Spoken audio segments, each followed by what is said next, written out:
Okay, I'm back, and today, if you watched yesterday's video, I brought this up. This power supply here is out of Seawolf, the second mission. I'm not sure if that's what it's called or if that's just the upgrade that we had. So, if you did watch yesterday, or probably this week, I've talked about it several times. This power supply, I bought it 2 years ago, maybe 3. It could have been, I'm not sure on the time exactly. It says 17 on there, so 2 years ago. I had trouble finding the power supply for this game. It had a 24-pin connector. I wasn't familiar with that, and I guess neither was my distributor, because they couldn't find one.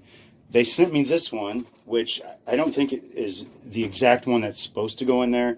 This is an ATX power supply for computers.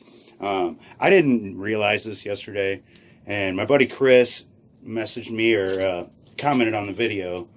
He recognized it because of this, and it's also got these guys on here too.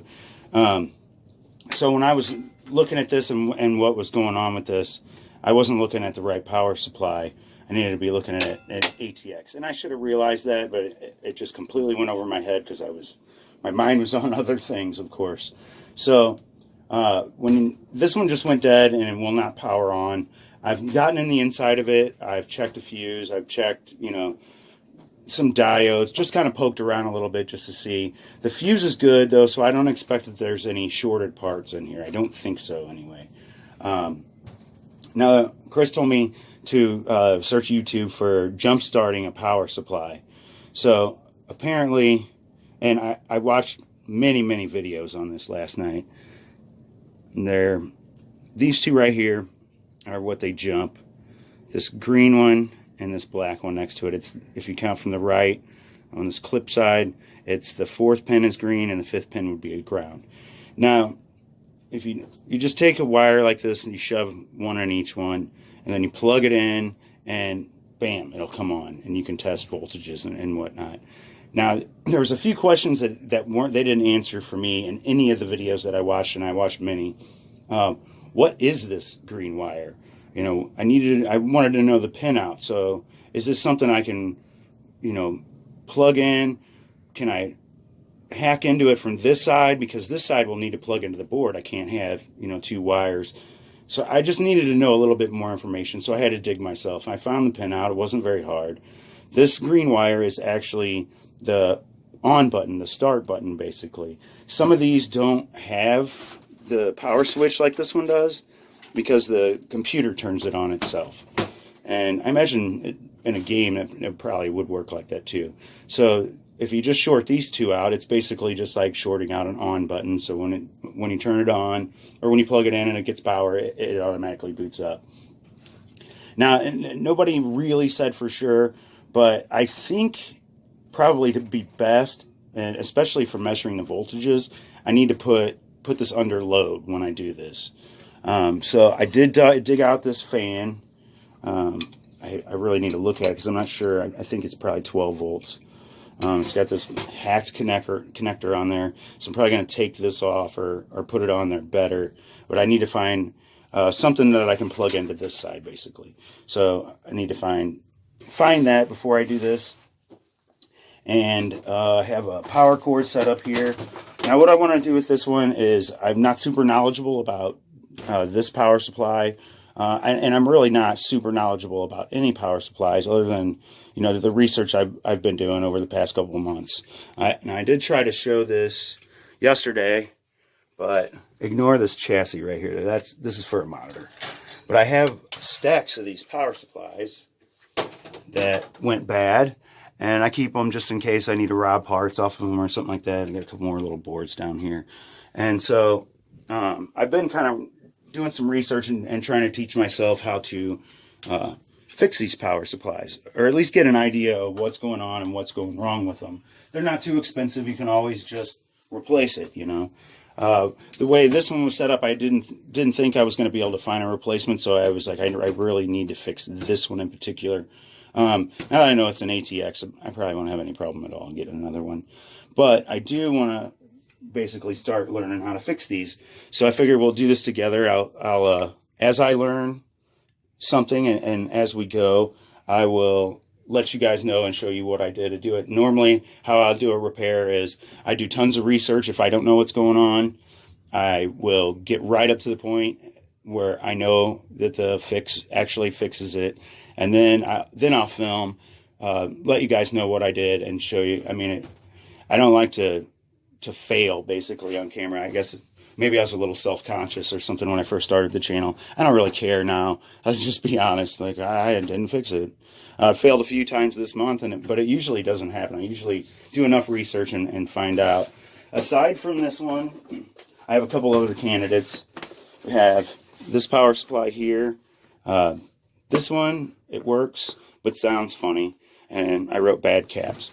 I don't know why I thought it was bad caps. Maybe it's it could be bad caps, but I think maybe it's the fan. I don't know, but this is going to be an easy one to check out. If it is caps, we can just cap it. I got plenty of spares. And then I got this one. And this one says bad fuse. Now, on this one, I do know what was going on. Let's see if I can find. So one day I went to go test this thing, and it was working. I think it was fairly new. And I put my lead on my meter across, and I bridged like I think 12 and 5 volts, or I can't remember what I bridged, but I shorted it myself. It was my fault, and it blew the fuse. So I remember at some point when I was slow, I took this apart. I took the fuse out and replaced it, and it blew that fuse too. So I set it aside. So this one's got some shorted parts in there somewhere, and so this one will be kind of an easier one too, because I know there's a shorted part. I can kind of know where to go and look for that a little bit easier than this one. This one just doesn't power on. So, but I know we've been doing a lot of board repairs and stuff this week, but it's easier for me to film here in the office than it is out in the arcade. And, you know, we'll pop out there when we have to. But I figure we'll start kind of like a new series. Let's learn together. And we'll go through this one. And as soon as I find something out, we're going to throw it right on video. Now, it might take me 4 or 5 videos to actually get this fixed. We could have it done today in 20 minutes. That part I don't know, and to me, that's kind of the fun of it. It's a challenge, something new. So, like I said, we have the fan set up. And like I said, I'm going to put a better connector on there because that won't fit any of these. And I've actually kind of looked ahead of time before I film. And I don't know if I have anything that will fit these. It is 12 volts, so I think this is 12 volts here. So I might be able to use that one. Actually, I'm going to have to look. With this power supply I was showing the other day, since it's for a computer, it has a lot more than just, 5, 12, 24, minus 5. This one actually has a minus 12 and a plus 3.3 volts. So before I do anything like hook that up, I really need to make sure that I'm doing things the proper way. But first, before I do any of this, what I want to do is, if this is just the power on button, where's the cable at? Okay, this is just the power on button. I just want to do some basic stuff, just to satisfy my own curiosity. I want to make sure that there's continuity, make sure that this plug is working, make sure that this switch is working. Because I couldn't find anywhere in any of these guys' videos that would tell me why all of a sudden it wouldn't power on and you had to jump it. There's got to be something wrong that causes that to happen. So I just want to try real fast and see if I can find that. And then the other thing is, I might as well check continuity from this switch to the startup circuit, which I'll show you in a minute. And I don't think that's what it's called. It's just what I've been calling it. It makes sense to me, and so that's how I'm going to go about it. I kind of give nicknames to everything until I learn the proper terms and then get used to saying them. So I'm going to check the continuity there, and then I want to make sure I have continuity from the bottom of the power supply through these wires, and just kind of check some basic stuff. And we don't have to do all that on camera just because it's simple. And if I find anything, though, we'll definitely come back. So I'm going to open this up, and then we'll start checking some stuff out. And give me a few minutes to get that set up. I think I'm going to grab some lunch, but be right back. Okay, I'm going to try to voice record over this thing like the 8th time. What I'm looking at as far as the time and how long it goes is way longer than how long it's actually going to record. So it's probably going to cut off on the end here. Anyway, I had several clips that I uploaded to Google.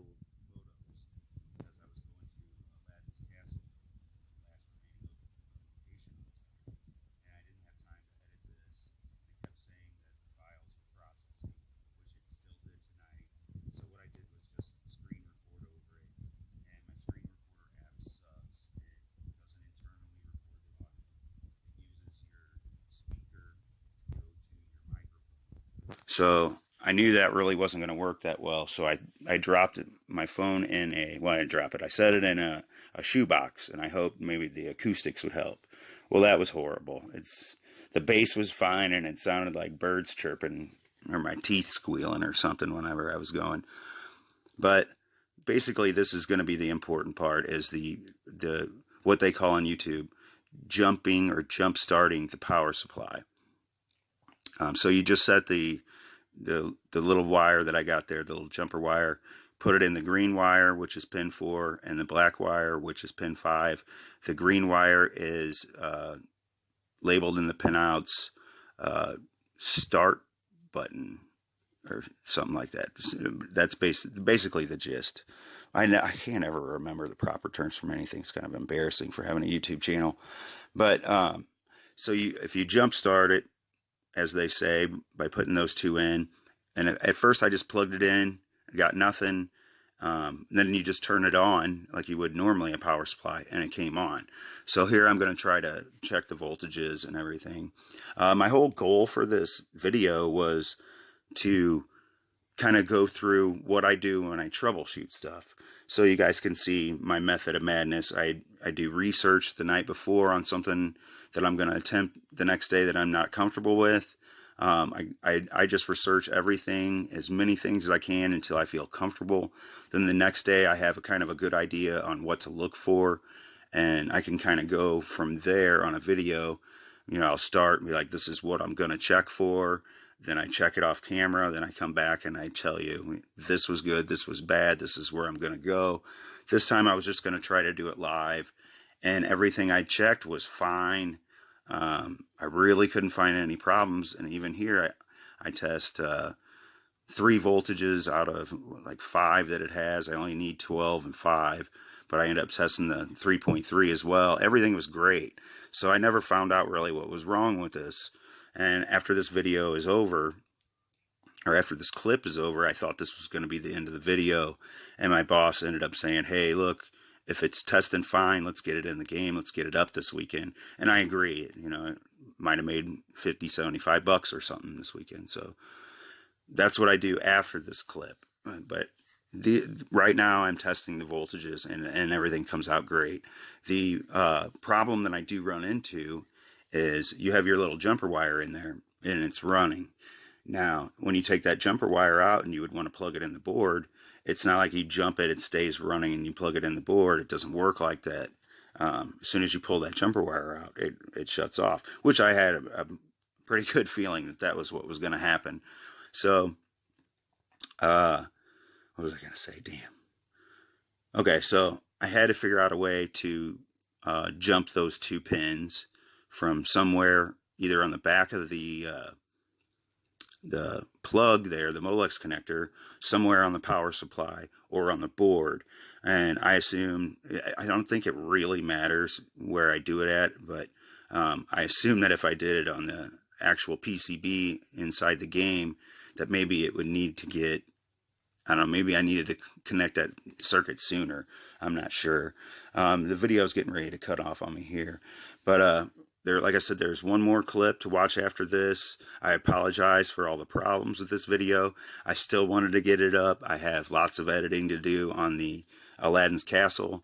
The other thing is I want you to let me know how this voiceover sounds. I'm a little groggy and froggy sounding.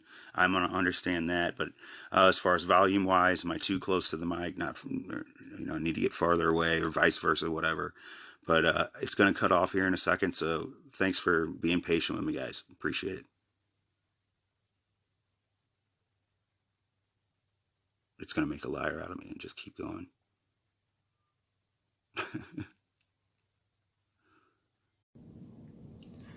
Okay, I thought I was going to end the video. They want this game up this weekend, so I need to permanently jump these two wires, which is just the start button. It's not that big of a deal. I don't think it's really going to affect anything, but I just ran a jumper wire from the giant mess of grounds over to this pin that is the green wire, which is the startup button. And really the only thing I need to do is just take a look through the magnifying glass, just make sure I'm not bridged to anything. Check it with the meter. Let's see that flash on that camera. Am I even on here? That flash on that camera is pretty bright. And it looks like I'm fine. I missed everything. It's kind of ugly, but it is what it is. We're going to get this thing back in the game. So I'm going to check continuity, make sure my wire is going through here. And then I'm not having any issues, which I'm sure. I can't see this. What's the point of me doing it if you can't see it? Okay. So we're good to go. Now I should be able to check anywhere on this grounded. I don't think that's ground. No, I don't think this is ground. Nope, close. But all of these are ground. So now the start or power on switch is permanently wired for now. I'm probably going to just go ahead and get the spare power supply that I ordered if they have one or found one. I don't want to go ahead and I don't want to cancel it on them. And then I will pull this one again, put the new one in there. I'm going to put this all back together, and then once I get the game up and going, I'll show you that it is working. I also have to put a new battery. It's a 2032 on the board to save the settings. The old one was totally dead, and so I'm going to have to grab the keyboard when I go out there and reset some settings and stuff. But I'll just show you that the game is working. I don't think I really have time to go too in depth on everything out there, and this video is super long already, I think. So, all right, if I don't come back, I'll update you. But everything should work, should be fine. Sorry about that. And what we'll do is we'll go on the next power supply mission. Is we'll try one of these two that I have down here instead. And I think those are going to be a little bit easier fixes. Well, this is pretty simple too, but I think will be a little bit better for me because I use those power supplies, daily. So anyway, thanks for watching. We'll see you next time. What did you think about that video? Did you like that video? I loved it. Was I not in it? Well, then I didn't love that. I better been in that video. I hope you liked the video. It was definitely my best work. If I'm not in that video, you better watch this one over here. Oh, if you're not going to do that, just subscribe. You'll get a notification. Bye.